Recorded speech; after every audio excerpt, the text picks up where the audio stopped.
Politik itu tidak ada lawan abadi. Bukan PDP yang diuntungkan, tapi rakyat Indonesia. Anies Baswedan ini mempunyai peluang, ya, dengan PDIP, salah satu partai politik besar, ya, di mana ini bisa diusung, ya, agar menjadi kompetisi yang sehat untuk Jakarta, khususnya seperti itu. Nah, karena kebijakan Anies Baswedan bisa dilihat 5 tahun yang lalu, apakah ada diskriminasi, ya, apakah ada konflik, ya, horizontal, konflik sosial misalkan yang terjadi di DKI Jakarta. Stabilitas politiknya baik kok.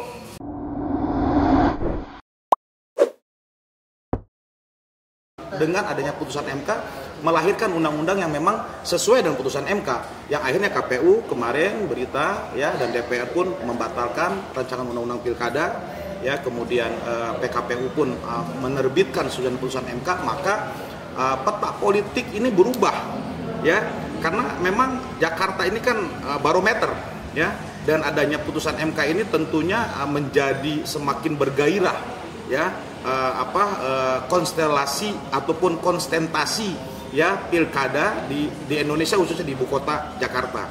Maka banyak sekali tokoh-tokoh yang memang sebelumnya sudah diprediksi akan maju, ya, sebelum putusan MK ini sangat menghambat, ya, karena harus ada dukungan beberapa partai. Anies Baswedan ini mempunyai peluang, ya, dengan PDIP, salah satu partai politik besar, ya, di mana ini bisa diusung, ya, agar menjadi kompetisi yang sehat untuk Jakarta, khususnya seperti itu. Beberapa kebijakan Anies untuk 5 tahun yang lalu ini kan bisa kita cermati dengan rekam jejak media, ya, bagaimana Anies Baswedan memberikan kontribusi, ya, ataupun memberikan ruang yang cukup besar mengenai soal menerapkan kebijakan-kebijakan yang pro rakyat, ya.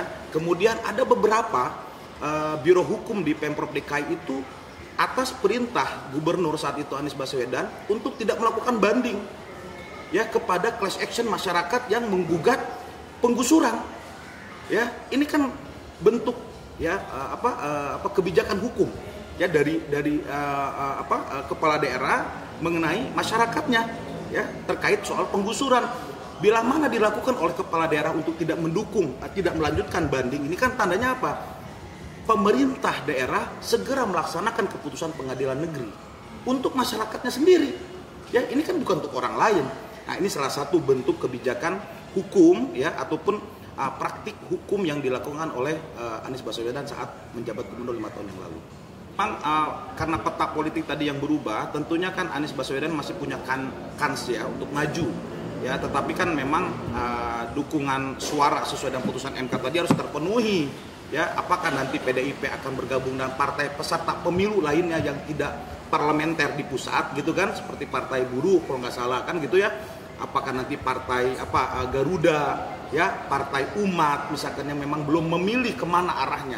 Meskipun kita tahu mungkin Partai Buruh ataupun Partai Umat, ya, ada beberapa informasi, gitu, ya, yang beredar mungkin mereka akan mendukung Anies Baswedan. Tentunya bila diakumulatifkan di suara di DKI Jakarta saat pemilu kemarin, ya, dan itu cukup dengan suara PDIP di DKI Jakarta, maka ini sudah bisa diusung, gitu loh. Totalitas suara tadi sesuai putusan MK, ya, kembali lagi kita rujukannya saat ini, maka Anies bisa maju lenggang sebagai peserta pilkada DKI Jakarta. Seperti itu. Memang sekali lagi gini, politik itu tidak ada lawan abadi, ya, ada gium seperti itu, tetapi ada kepentingan bersama yang bisa disamakan, ya. Memang platform partai PDIP ini kan marhain, ya, lebih kepada wong cilik kebijakannya, tetapi sebenarnya itu hampir semua partai politik akan menerapkan kebijakan pro rakyat, tentunya bila mana memang nurani yang diutamakan, ya, kemudian goodwill, kehendak baik untuk memajukan masyarakat kecil, karena kan mayoritas kita nih masyarakat yang lebih pendidikannya rendah, pendapatan rendah. Ini kan seharusnya lebih banyak, ya, yang termarginalkan ini dimaksimalkan oleh pejabat pilkada, gitu loh, pejabat gubernur ataupun bupati kota, wali kota, ya. Tentunya dengan platform PDIP tadi mengharapkan Anies Baswedan memiliki visi misi yang sama gitu dalam menerapkan kebijakan nantinya, ya saya berpendapat tidak ada hal yang sangat prinsipal di sana, karena kebijakan Anies Baswedan bisa dilihat 5 tahun yang lalu. Apakah ada diskriminasi? Ya, apakah ada konflik ya horizontal, konflik sosial misalkan yang terjadi di DKI Jakarta? Stabilitas politiknya baik kok, stabilitas masyarakatnya baik ya selama 5 tahun ke depan. Bahkan Ketua DPRD Pak Prasetyo itu mengatakan selamat datang ya, walaupun kemarin lawan gitu kan, tetapi sekali lagi politik itu tidak ada lawan abadi ya, kepentingan yang penting ya, kepentingan bersama untuk masyarakat Jakarta ya, yang kemudian tidak boleh dalam politik ini baper ya, bawa perasaan sedikit tersinggung dan sebagainya. Saya pikir tidak layak untuk sebagai pemimpin ya, apa yang harusnya dilakukan oleh para calon pilkada ini, peserta pilkada di DKI Jakarta seperti itu. Bukan PDP yang diuntungkan, tapi rakyat Indonesia ya. Kami sangat bersyukur ya, MK memiliki hati nurani kembali ya, yang sebelumnya ya kita menganalisis awal ada kepentingan di balik kamar gelap tadi ya, atas putusan MK yang lalu ya, tetapi putusan MK yang kemarin ini memberikan semangat untuk demokrasi kita di Indonesia, bahwasannya memang masih banyak ya suara-suara kebaikan di Mahkamah Konstitusi ya, kemudian memberikan ruang demokrasi yang sangat fair ya. Ini kemenangan kita semua, kemenangan masyarakat, kemenangan rakyat Indonesia ya, semua pihak. Karena apa? Kita ingin menjaga demokrasi ini sesuai konstitusi kita. Ahok di PDIP ya, atau BTP ya, itu kan sudah pernah jadi calon wakil dan pernah jadi wakil dan menjadi gubernur.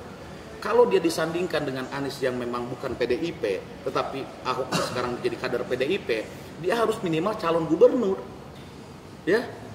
Dia nggak bisa jadi cawagup gitu loh, karena dia sudah pernah jadi gubernur.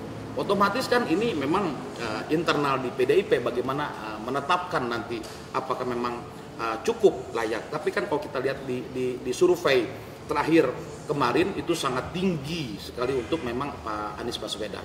Setelah itu memang baru ada Ridwan Kamil ya, karena sudah mulai diusung ya, tetapi jauh sekali 2 digit dengan Anies Baswedan terkait survei pemilihan DPT, memilih masyarakat Jakarta untuk calon peserta pilkada DKI Jakarta. Saya melihat Anies ini seperti mungkin kuda Troya ya, ibarat ketika masuk ke wilayah tertentu dia bisa mengalahkan mungkin kekuatan besar ya, karena beliau tidak punya partai. Ini juga menarik untuk kita studi ya, kenapa sosok Anies Baswedan ini bisa menjadi daya tarik magnet gitu untuk semua partai politik yang akhirnya mereka ini kontrario ya untuk tidak mengusung Anies Baswedan bersama-sama.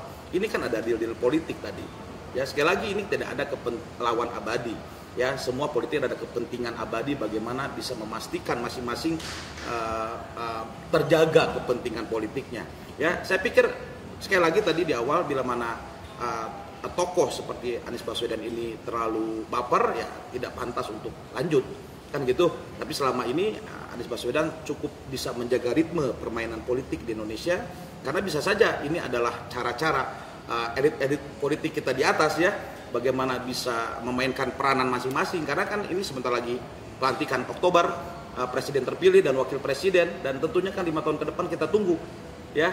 Hanya satu tokoh yang selama ini kontra dengan kebijakan istana, itu adalah Anies Baswedan ya. Bila mana ini terus dijaga, saya pikir kan ada lawan tanding yang akan terus sampai di 2029. Saya pikir ada perpanjangan pemahaman soal elit politik ini ya, di atas ini bagaimana Anies ini agar tidak terbang terlalu tinggi ya. Tetapi PDIP ini cukup cerdas ya melihat ini, karena memang sudah waktunya mereka juga harus menyiapkan tokoh baru setelah Jokowi lengser nanti Oktober 2024. Beredar berita cukup dahsyat gitu ya, karena ini besok ini kan udah mulai pendaftaran pilkada Indonesia sampai tanggal 29. Makanya kan harus dipastikan ini semua semua partai kan sedang mempersiapkan, khususnya PDIP, bagaimana menyandingkan bila mana memang Anies yang akan diputuskan oleh Ibu Megawati, kan seperti itu. Ya, apakah dengan Rano Karno, apakah dengan Ketua DPD DKI Jakarta, PDIP DKI Jakarta, apakah dengan para Setio, Ketua DPRD, ini juga kan banyak sekali. Apakah di luar PDIP? Tapi hemat saya melihat ini kecenderungan memang akan memilih dari pihak PDIP untuk wakilnya gitu. Nah ini kita akan lihat perjalanan di hari-hari berikutnya, karena besok sudah mulai pendaftaran ya sampai tanggal 29 batas waktunya. Kalau tidak salah syarat-syarat untuk menjadi calon peserta pilkada, Pak Anies Baswedan sudah melengkapi itu. Ya tentunya tinggal syarat partai politik untuk mengusungnya gitu. Nah, kita lihat aja dinamika ini yang terjadi 1-2 hari ke depan ini sesuai batas waktu sampai tanggal 29 Agustus.